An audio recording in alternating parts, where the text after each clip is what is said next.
지난 시간 말미에 좀 이제 인터넷 듣는 분들한테 소개할 게 아주 좋은 질문이 들어왔습니다. 이게 지난 시간 말미에 우리 수험생 중에 대단한 분이 질문을 하나 했는데 이거 가료하고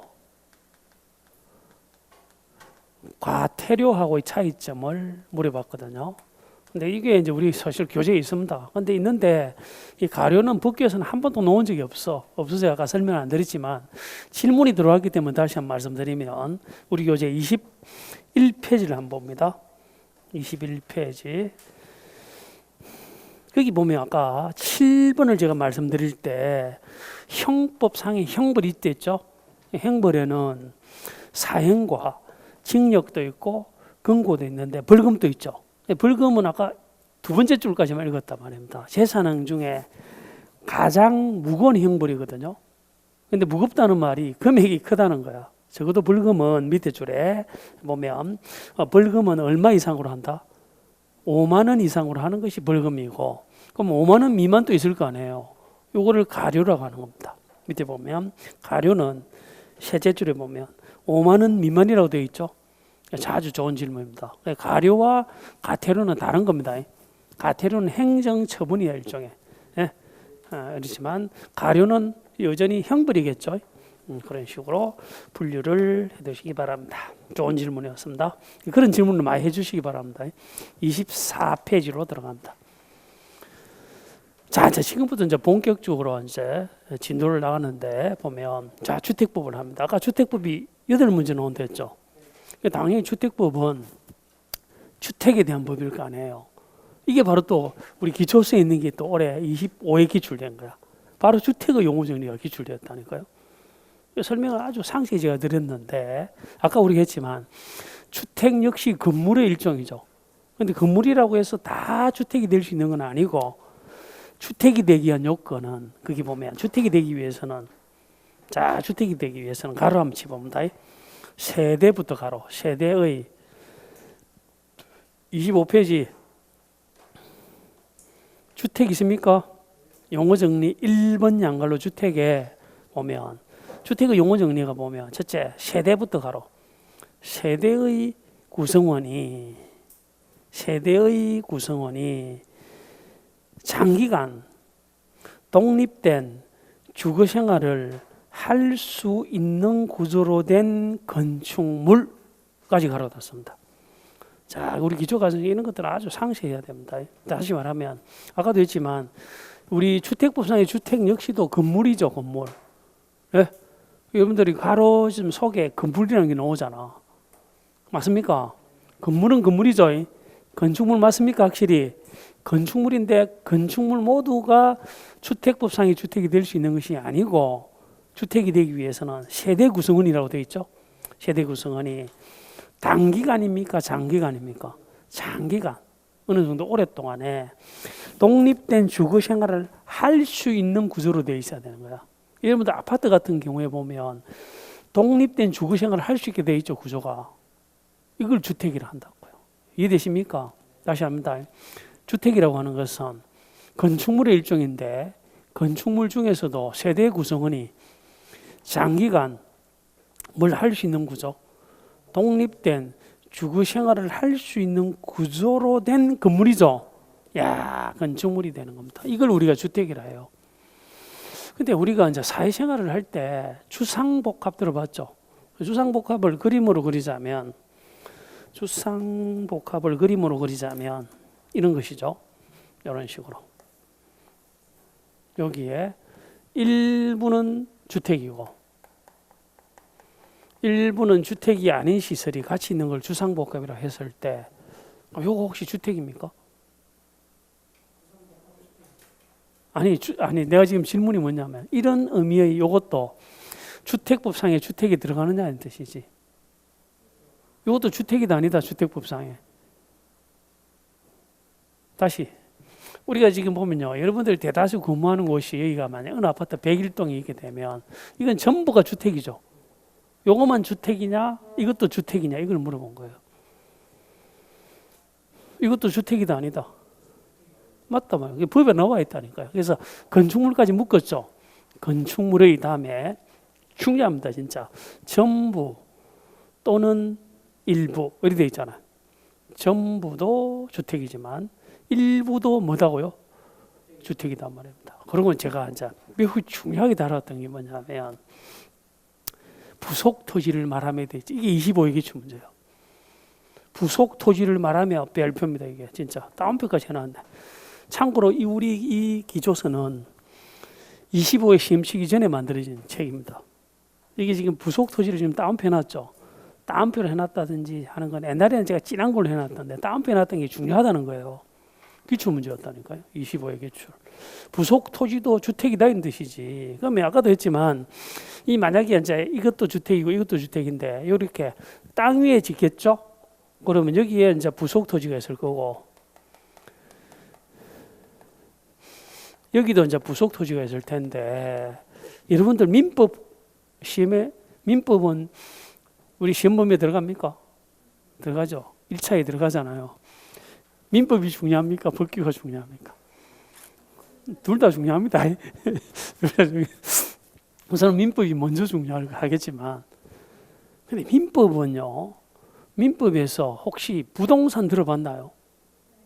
네, 장애도 이런 식으로 이제 설명을 들었는데 부동산에는 민법상에는 보통 세 종류를 언급하고 있는 것 같은데 뭐가 있고 뭐가 있습니까? 토지도 있고 건물도 있고 그게 뭐 수목 같은 것도 있겠지만 수목은 제외하고요. 그러면 토지와 건물은 별개의 부동산입니까? 다시 만약에 이런 어떤 것이 있다면 이런 것들이 있다면 지금 부동산이 몇 개예요? 이 같은 부동산이 몇 개예요 지금? 아까 했잖아요. 한 동 건물은 하나의 부동산이 나면서 하나의 건물이랬잖아요. 그럼 이거 같은 경우는 민법으로 치면 부동산이 몇 개냐고요? 2개가 되는 거예요. 토지 별개고 건물 별개가 되잖아. 근데 아까 주택법 같은 게 이제 물론 비교 대상은 아니지만 특별한 법이죠. 일반 건물에 대한 특별한 법이다. 이게 그게 또 나타난 거야. 그래서 우리 주택법에서만 주택의 개념에 부속 토지도 들어간다고요. 이것도 주택이라고 실제로 주택법으로. 이게 바로 25의 기출 문제였다. 그 전에도 나왔고요. 이게 중요한 건데 진짜. 부속 토지도 주택입니다. 이것도 주택이고 이것도 주택입니다. 부속 토지를 말하며 알아두셔야 됩니다. 됐죠? 그리고 이런 의미의 그 주택에는 무슨 주택과 무슨 주택으로 구분한다? 단독주택과 공동주택으로 구분을 하는데 이것도 또 기출이지. 25의 기출. 공동주택이 또 당연히 나와야 되지. 단독주택이 중요합니까? 공동주택이 중요합니까? 당연히 공동주택이 중요할 것 같아. 여러분들이 주로 근무하는 곳이니까. 이것도 비교를 해보자 말입니다. 그럼 어떤 걸 단독주택이라 하느냐 하면 단독주택은 한 세대입니다. 한 세대. 단독주택은 몇 세대가? 한 세대 계획이거든. 한 세대가 몇 개의 건축물 안에서 하나의 건물이야. 하나의 건물 안에서 역시 독립된 주거 생활을 할 수 있는 구조된 주택을 말합니다. 맞습니까? 그렇게 돼 있고 종류가 세 종류가 있어요. 단독주택의 종류는 몇 가지가 있다? 세 종류가 있는데 무슨 주택과 해비의 단독주택하고 다중주택이라는 것이 있고 또 다가구주택이 있는 겁니다. 야, 다가구주택이 있습니다. 다가구주택이 있는 것이다. 그런데 아까 우리가 했지만 건축법도 건물에 대한 법이죠. 근데 이게 좀 헷갈려 나중에 보면. 나중에 기본 과정할 때 아주 상세하겠지만 단독주택이란 똑같은 한글인데 건축법상 단독주택하고 주택법상의 단독주택이 다릅니다. 이게 이제 건축법이 있고 이게 이제 주택법이 이제 이렇게 되면 어느 게 특별법이랬죠? 여기 이제 특별법이 되는데 우리 특별법인 주택법에 따르면 여기도 이제 단독주택이 있고 여기도 이제 공동주택이 각각 있게 되는데 둘 다 이렇게 되는데 이 주택법상의 단독주택에는 협의의 단독주택하고 방금 뭐랬죠? 다중주택하고 또 뭐가 있다? 다가구주택이라는 세 종류만 있다고 특별히 규정하고 있다고 합니다. 근데 일반법에서는 이것이 네 종류가 있는 겁니다. 이것처럼 해외의 단독주택도 있고, 해외의 단독주택도 있고, 다중주택도 있고, 다중주택도 있고, 그 다음에 다가구 주택도 있는데 뭐도 있다고요? 이게 건축법상에 단독주택에는 하나가 더 있어요. 하나가 더 있어요. 그게 뭐라고요? 공간이라는 것이 들어가. 이것도 당연히 기출문제였어요. 그게 기본서에서 엄청 많이 나와서 올해 이게 뭐 출제가 또 나왔잖아, 그죠? 다시 우리가 지금 하는 것은 단독주택인데 건축법상 단독주택과 주택법상 단독주택의 종류가 다르다 말입니다. 특별법인 주택법에서는 세 종류밖에 없죠. 없지만 건축법상 단독주택에는 네 종류가 있단 말입니다. 그 중에 하나가 뭐다고요? 공간이 된다. 이게 기출. 당연히 기출 문제였습니다. 맞습니까? 그리고 역시 이제 중요한 것은 또 공동주택이 되다 보니 공동주택은 키워드가 한 세대입니까? 각 세대입니까? 야, 이거는 당연히 아까 했잖아요. 공동주택은 소유권이 집합되어 있죠. 구분 소유권이. 그렇게 당연히 사는 사람들이 막 여러 사람이 살잖아. 각 세대입니다. 각 세대가. 두 번째 줄 있죠. 각 세대가. 됐죠? 근데 앞줄을 보게 되면 뭐를 공동 사용한다? 그렇습니다. 동그라미 3개. 벽. 아파트의 벽이라든지, 아파트에 있는 벽이라든지, 복도라든지, 계단이라든지 동그라미. 벽, 복도, 계단 같은 이런 것들을 공동으로 사용한단 말입니다. 그래서 공동주택이에요. 맞습니까? 뭐를 공동으로 쓴다?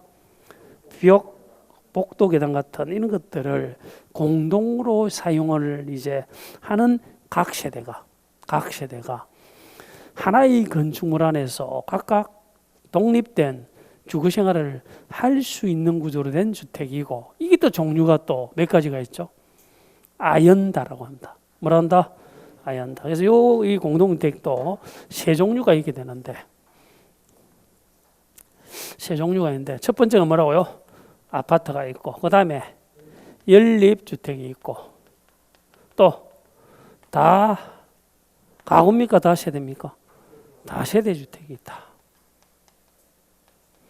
야, 여기서 두 문제가 나왔군요. 7번. 올해 주관식 문제가 이게 나왔어요. 연립주택. 이게 연립주택입니다. 연립주택이 주관식 문제가 나왔습니다. 올해. 연립주택과 다세대주택의 차이가 뭐죠? 알고 있는 분. 연립주택과 다세대주택의 차이점은 면적을 기준으로 660을 초과하면 뭐가 되고 연립주택이 되고, 660이 안 되게 되면 이하가 되면 뭐가 된다? 요거는 다세대주택이 되는데, 야, 이게 주관식 문제잖아요. 이게 주관식 문제가 또 나오기도 했지만, 칠판. 뭐의 합계가? 올해 좀 시험 문제 어려웠습니다. 사실은 바닥 면적의 합계가 660을 초과하면 연립주택. 요게 이게 주관식 문제 나왔어. 그게 완전히 기본적인 것을 물어보는 거예요. 아주 난해한 파트가 아닙니다. 이런 것들은 당연히 바닥 면적 합계지. 이게 주관식 문제 나왔단 말입니다. 기초시에서 벌써 두 문제 나왔죠. 2페이지 했는데 기초서 많이 나옵니다. 실제로 상당히 많아요. 그러니까 기초가 탄탄해야 되는 거야. 어려운 문제 한 문제 맞추는 것도 좋지만은 절대로 쉬운 문제를 틀리면 안 돼요. 쉬운 문제가 반드시 많이 배치가 돼. 20문제 정도는 쉬운 문제가 나와요. 그죠? 자, 올해 이제 쉬운 문제가 작년보다 조금 어려웠는데, 어렵다고 느낀 이유는 역시 쉬운 문제가 많았는데 어려운 문제, 책이 없는 문제가 한두 문제 섞여버리면 사람들이 그 문제에 막 집중을 해봐요. 쉬운 문제였어요. 어렵다고 느끼는데 나중에 한번 조회를 해보니까 실제로 쉬운 문제가 더 많았어, 작년보다. 그죠? 그래서 시험 요령 이런 거에 대해서 나중에 시험 치기 전에 제가 다시 말씀드리고, 어쨌든 기초가 튼튼해야 된다, 이걸 말씀드리고자 합니다. 됐습니까? 그렇게 돼 있고. 근데 이것도 기출 문제, 이게 또 주관식 문제 나왔어요. 또 이거 주관식 문제 나왔는데, 요 공동택이 또 네 종류가 있는데, 여기도 이제 아까 세 가지였잖아요. 여기는요. 여기도 아파트, 연립주택, 다세대주택이 있는데 직장 다니면서 시험 합격하기가 쉽지 않아요. 혼자 공부하면 물어볼 데도 없고 에듀윌 유료 회원은 평일 야간에도 심지어 주말에도 밀착 관리를 해주니까 의지가 많이 됐어요. 에듀윌은 합격의 지름길입니다. 주택법상의 공동택은 아니지만 건축법상의 공동택에 속하는 것이 하나가 돼 있죠. 이게 뭐죠? 기숙사가. 이게 또 25에 또 나왔네. 이것도 주관식문제 나왔습니다. 기숙사. 출제 많이 됐네요. 그죠? 이것들이 기본입니다. 이게 절대로 어려운 문제에 집중하지 마시고 쉬운 문제를 안 틀리는 게 제일 중요합니다. 일단은. 됐죠? 맞습니까? 그래서 나중에 우리가 이론 강의를 할 내년 2월 달까지 우리가 강의를 할 때 너무 어려운 문제 생각하지 마시고 쉬운 문제를 정확하게 공부하는 방식을 해놓으면 점수가 잘 나옵니다. 쉬운 문제 안 틀리기. 됐죠? 자, 다시 한번 이야기합니다. 보면 건축법이 특별법이다, 주택법이 특별법이다. 주택법이다. 근데 특별법에 주택을 딱 보니까 주택의 의미는 주택도 건물이죠. 건물은 건축물인데 세대 구성원이 장기간 독립된 주거 생활을 할 수 있는 구조로 된 건물을 주택이라 하고 일부도 들어가죠. 전부도 들어가지만 부속 토지도 들어가죠. 단독주택과 뭐로 나뉜다. 공동택은 아닌데 단독주택은 한 세대가 하는 것으로서 세 종류가 있었죠. 그런데 건축법에서는 공간이 들어간다 했죠. 공간이 들어가고요. 그 다음에 우리 주택법상의 공동주택은 각 세대죠. 각 세대가 뭐를 공동으로 쓴다? 벽, 복도, 계단 같은 것을 공동으로 사용하는데 종류는 세 종류가 있었죠. 연립주택 주관식 문제 나왔었고요. 그 다음에 건축법상의 기숙사 주관식 문제 나왔습니다. 맞습니까? 건축법상에는 공동택 맞죠? 이런 것들 알아두셔야 되고. 자, 그 다음에 4번입니다. 이것도 4번도 기출문제야. 4번의 이름이 뭐죠? 준자가 붙었네. 이게 엄청나요, 이제. 예? 그거 나중에 이제 질문 나중에 답할게요. 자, 이제 방금 이제 질문을 이제 처음으로 들어가기 때문에 공간이라고 하는 것은 무슨 기관장들 공간 있죠, 이런 걸 이야기하죠. 이거는 그러니까 출제 많이 됐습니다.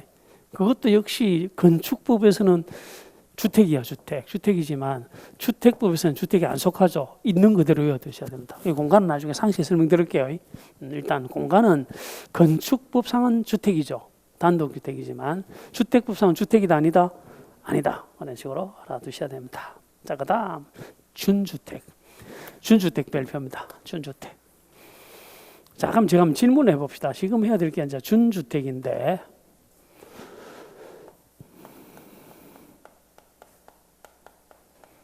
칠판 보시기 바랍니다. 준주택. 준주택은 주택이다 아니다? 바로 출제됐군요. 이것도 올해 기출됐던 것 같아. 25에. 준주택은 주택이다 아니다? 예? 준주택은 주택이다 아니다? 아니다가 중요한 거야. 그래서 보면 첫 번째 용어가 뭐라고 돼 있죠? 준주택은 주택 외 다운표 돼 있죠. 주택이 아닌 건물이라고 돼 있는 거야. 주택이 아닌 일반 건물이에요. 일반 건물인데 그리고 여기에는 부속 토지가 들어갑니까? 이것도 들어가는 거야. 예? 준주택에도 부속 토지가 들어간다 해도 깊은 의미가 있습니다. 부속 토지 다운표 돼 있죠. 로서. 그 대신에 주택은 아니지만 무슨 시설로 이용 가능하다? 주거시설로. 맞습니까? 주거시설로 이용 가능하다. 그럼 이게 또 이제 종류를 반드시 외워두셔야 되는데 네 가지가 있죠. 지금 외워버립시다. 여기에 준주택은 네 종류가 있는데 기숙사 들어갑니까? 네? 기숙사는 준주택에는 속하네. 야, 요 기숙사는 올해를 포함해서 한 8번 나왔어. 진짜 지금까지. 기숙사 엄청나게 많이 나옵니다. 기숙사. 자, 다시 한번 이야기하지만 기숙사는 주택법상의 주택이다 아니다? 주택은 아니죠. 아닌데 준주택에는 속합니까? 그럼 혹시 기숙사는 주거시설로 쓸 수 있습니까? 쓸 수 있잖아. 그게 준주택이라고요. 그렇게 되어 있고요. 그 다음 두 번째가 뭐죠? 다중생활시설 있죠? 다중생활시설 밑에다가 옛날에는 옛날 한 3년 전만 하더라도 이게 다중생활시설이 아니었고 뭐였을까요? 이게 다중생활시설의 옛날 이름이 뭐였을까요? 그렇지, 고시원입니다. 고시원이라고 적어주면 좋습니다. 옛날에 이름이 고시원인데 지금은 고시원이라는 말을 안 씁니다. 다중생활시설이다. 근데 왜 이름이 바뀌었을까요? 그렇지. 옛날에는 고시원 하면, 저도 이제 고시원 좀 있어 봤는데, 고시원 하면 고시 공부를 하는 사람만 생활하는 것 같은 것이지만, 실제로 안 그렇죠. 여러분들 여기 이제 상문역 앞에도 그렇고, 막 앞에 보면 고시원들이 들어 있거든요. 그 고시원은 직장인들, 또 거기에 살죠. 그게 고시 공부를 안 하는 사람도 사니까, 여러 사람들, 여러 종류의 생활을 한다고요. 그러니까 다중생활시설로 바뀌었습니다. 다중생활시설. 맞습니까? 그렇게 되고. 그 다음에 세 번째가 노인복지주택. 무조건 외워두셔야 되고. 그 다음에 출제가 또 많이 되고 있는 파트가 오피스텔입니다. 오피스텔도 준주택에는 속합니다. 오피스텔. 역시 오피스텔에서 주거생활을 할 수가 있나요? 당연히 할 수가 있는 거야. 이것들을 우리는 준주택이라 합니다. 그럼 이것들은 혹시 주택은 아니지만 건물입니까? 그렇지, 건물이 되는 겁니다. 당연한 조문이죠. 다시 외워봅시다. 첫 번째 뭐죠? 기숙사. 두 번째가 다중생활시설. 세 번째가 노인복지주택. 그 다음 네 번째가 오피스텔 같은 거. 맞죠? 근데 왜 우리가 주택법은 아까 무엇을 다루는 법이랬죠? 주택법은 무엇을 다루는 법이죠? 무엇에 대한 법이죠? 주택에 대한 법이잖아. 주택에 대한 법인데 주택도 아닌 준주택을 구태여 규정했다. 이유가 있을 거 아니에요. 다시 말하면 준주택은 주택이 아니죠. 주택이 아니면 주택법에서 규정할 필요가 없는 겁니다, 사실은. 그런데 왜 규정했을까요? 이게 중요한 거예요. 기출 문제였습니다. 준주택은 분명히 주택이 아니죠. 아닌데도 구태여 주택법을 규정했을 때는 이유가 있게 되는데 그게 밑에 있네. 이 준주택을 규정한 이유는 뭐의 지원을 받아서 건설될 수 있다. 주택도시기금이 되는 겁니다. 주택도시기금 체크를 해두시기 바랍니다. 주택도시기금. 다시 말하면 이 주택도시기금 이름에서 나타나듯이 주택을 지을 때만 주택도시기금을 지원해줘요. 저리로 지원해주는데 준주택은 주택도 아니지만 주거시설로 이용 가능하기 때문에 주택도시기금을 지원해준다, 안 해준다? 해준다는 뜻이지. 맞습니까? 해준다. 이런 정도로 알아두셔야 됩니다. 준주택 중요합니다. 그렇게 되어 있고요. 그리고 5번과 6번을 묶어 두십니다. 야, 이것도 기출문제였네. 야, 이게 뭐, 실제로 용어 정리를 우리 하고 있지만, 용어 정리는 시험의 꽃밭입니다. 모든 법에서 용어 정리를 완전히 이해하셔야 됩니다. 이것도 시험 문제 나왔어요. 국민주택 있죠? 네? 국민주택과 국민주택 규모의 차이 있죠? 자, 제가 하는 말이 맞습니다. 상당히 어려운 개념인데, 들어보십니다. 시험제 많이 나왔던 것은 국민주택 규모에 대한 것이 많이 나왔는데 국민주택 규모는 85도 있습니까? 85도 국민주택 규모고 일정한 지역에서는 100가지도 국민주택 규모에 해당하죠. 너무 빠른 건 아니죠. 자, 밑에 국민주택 규모를 한번 봅니다. 국민주택 규모는 주거 전용 면적이 얼마 이하다? 85 이하가 원래는 국민주택 규모인데 가로 속에 수도권을 제외한 도시지역이 아닌 업 또는 맨 지역에 있어서는 얼마도 국민주택 규모다? 100제곱미터 이하. 맞죠? 100제곱미터 이하. 이게 국민주택 규모라고 하는 겁니다. 맞습니까? 그럼 제가 할 말이 맞습니까? 이런 의미의 국민주택 규모 이하인 주택은 언제나 국민주택이다. OX. 다시 국민주택 규모 이하인 주택은 언제나 국민주택이다. X입니다. 다시 국민주택 규모 이하인 주택을 국민주택이라 한다. X입니다. 규모가 작다고 다 국민주택이 되는 건 아니고, 그럼 국민주택이 어떤 거냐? 5번에 보면 자, 지금 우리가 상당히 쉬운 듯 하면서 상당히 어려운 파트를 하고 있습니다. 국민주택이라는 것은 다음 어느 하나에 해당하는 주택으로서 국민주택 규모 이하인 주택을 말한다. 이렇게 되어 있죠.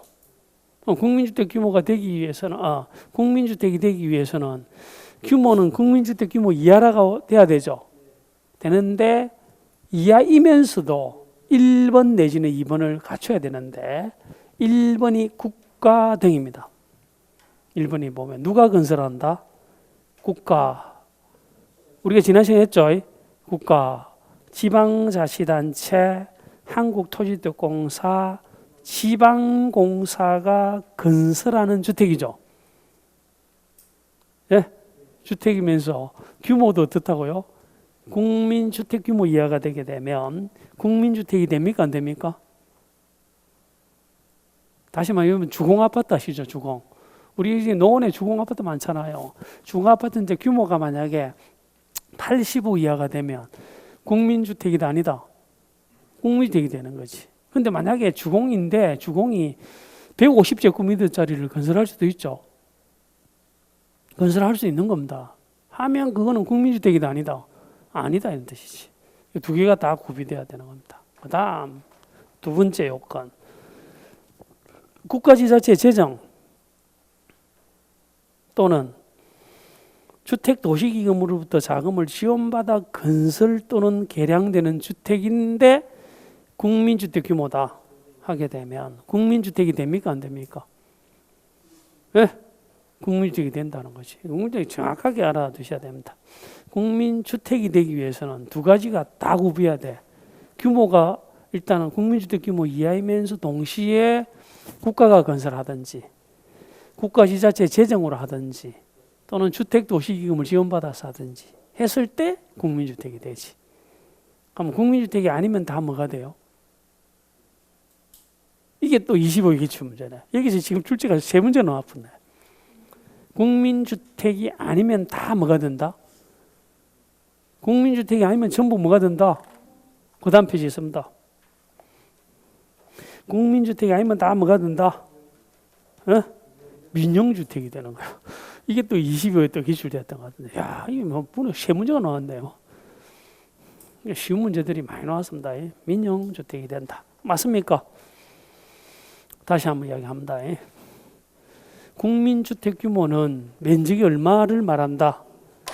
면적으로 따지자면 85제곱미터 이하를 말하지만 어떤 지역에 대해서는 얼마도 된다?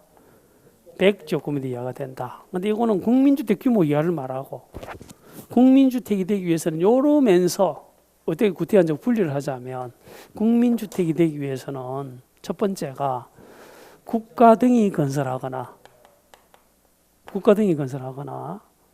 또는 국가나 지방자치단체 재정으로 건설하거나, 맞습니까? 그럼 제가 질문해 봅시다. 우리 혜선이, 우리 서울특별시가 서울특별시 재정으로 85제곱미터짜리의 주택을 노원에다가 건설했다. 국민주택입니까? 국민주택이 되는 거지. 자, 근데 똑같습니다. 어떤 업체가 주택도시기금을 지원받아서 건설했는데 규모가 85 이하더라 하면은 국민주택이 됩니까? 맞습니까? 그럼 이런 의미의 국민주택이 아니면 다 뭐가 된다고요? 민영주택이 되는 거예요. 그래서 제가 이제 좀 이해가 안 되는 파트가 그겁니다. 국가가 또는 주공이 건설했는데 150제곱미터짜리 건설하면 국민주택이 아니죠. 민영주택입니다. 현행법상 뭔가 좀 이상하기만 그렇습니다. 국민주택이 아니면 다 뭐가 된다? 민영주택이 된다. 그런 점을 익혀두시기 바랍니다. 됐습니까? 자, 나머지 용어 정리는 일단 생략을 합니다. 생략하면 너무 먼저 상세할 수는 없고, 자, 이런 식으로. 자, 28페이지로 한번 들어가 볼까요?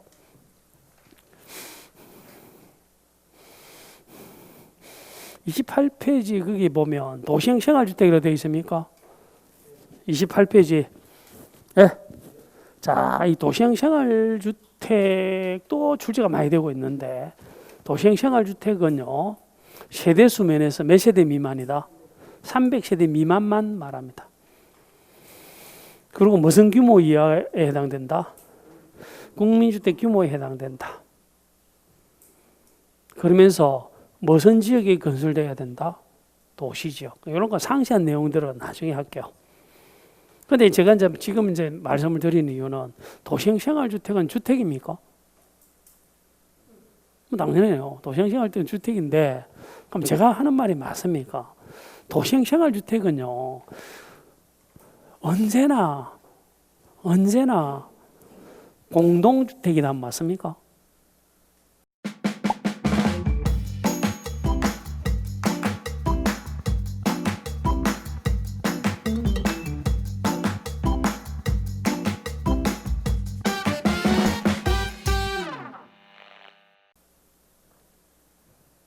이런 걸 기초 가지고 딱 따져주셔야 돼. 법 조문은 없지만, 자, 도시형 생활주택은 언제나 공동주택입니까?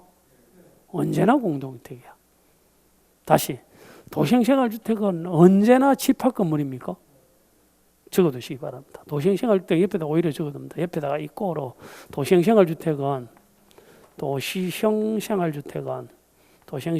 언제나 뭐다? 공동주택이 되고, 공동주택이 되기 때문에 언제나 무슨 건물이다? 집합 건물이다. 이렇게 적어두시기 바랍니다. 집합 건축물이 되는 겁니다. 이런 것들이 이제 의미가 있는 겁니다.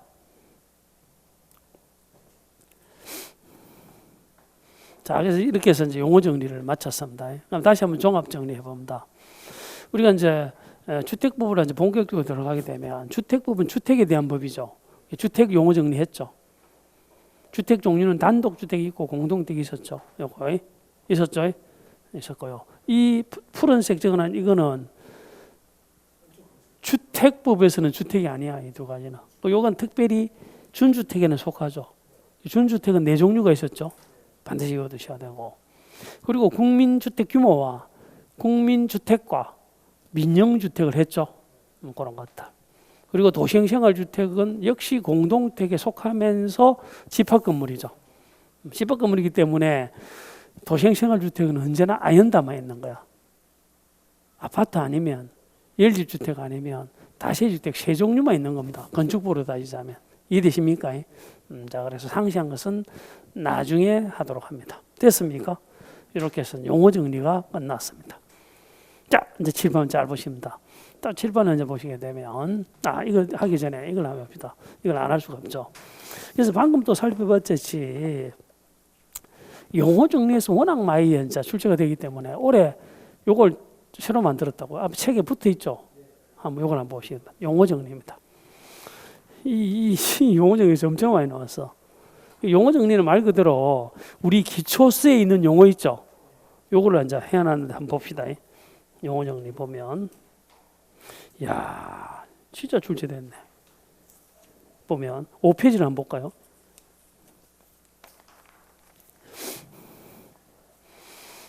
가나다 순으로 이제 돼 있나? 아니네. 잘 보시기 바랍니다. 지금 여기 벌써 5페이지, 6페이지에 출제가 세 문제 나왔네. 공동주택 있죠? 기출, 25의 기출. 준주택 있죠? 기출. 국민주택 있죠? 기출. 국민주택 규모 있죠? 기출. 민영주택 있죠? 기출된 거야. 이런 걸 모아놨으니까, 이번에 파트별로 해놨으니까 이거를 시간 있는 분들은 쫙 보면 좋아요. 그래서 저 뒤에 13개 법령 모두에 대해서요. 우리가 여기에 용어 정리를 해놨으니까 가장 기본적인 용어입니다. 그래서 한번 설명을 좀 드렸고 29페이지 들어옵니다.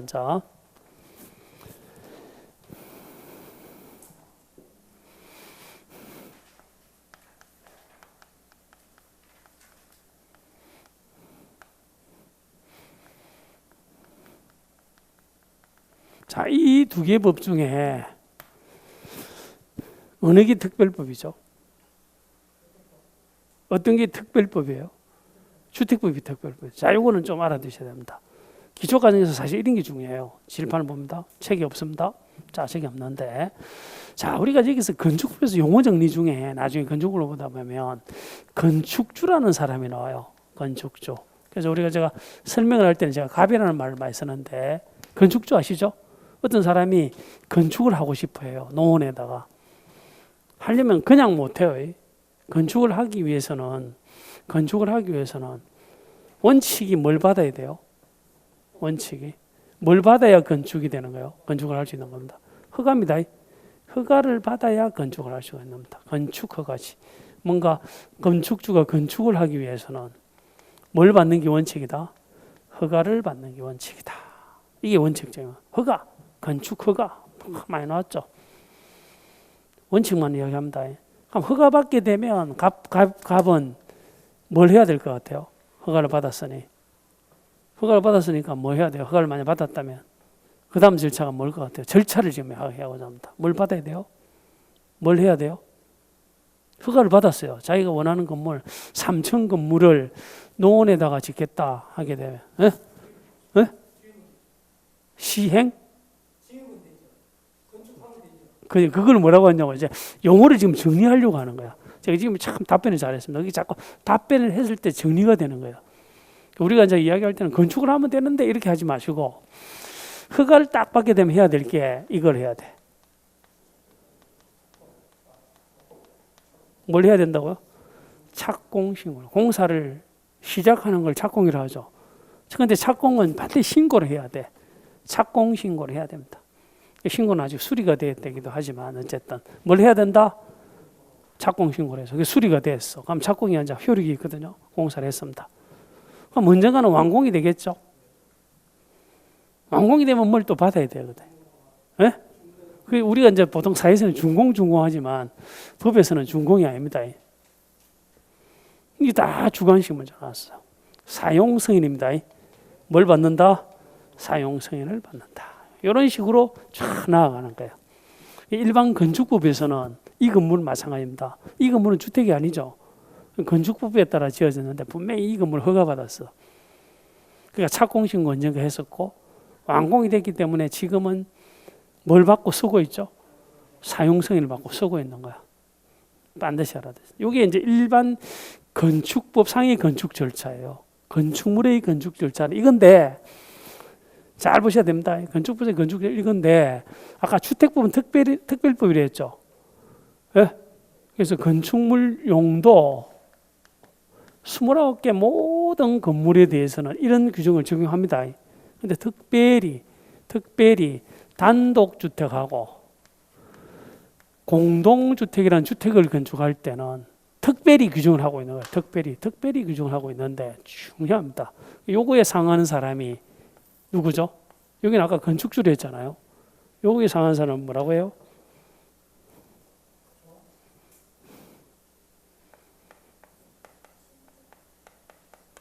우리 약속입니다. 뭐라다? 사업주체라 그래요. 사업주체라 합니다. 사업주체입니다. 일반적으로 사업주체라 합니다. 사업주체라 한다. 사업주체가 만약에 사업주체가 현대건설 아시죠? 현대건설이 대표적인 사업주체인데 현대건설이 만약에 300세대를 건설한다. 농원에다가 하게 되면 아파트가 건축물이죠. 원래대로 하면 허가만 받으면 돼. 그 사람을 건축주로 하고 허가만 받으면 되는데 우리 특별법인 주택법에서는 허가만 받아서는 안 된다. 뭐도 받아야 된다. 중요하죠. 요거에 상하는 겁니다. 일반 건축물은 허가만 받으면 되지만은 우리 이제 주택법 같은 경우에는 뭐도 받아야 된다. 뭐도 받아야 된다. 뭐도 플러스 알파로서 뭐도 받아야 된다.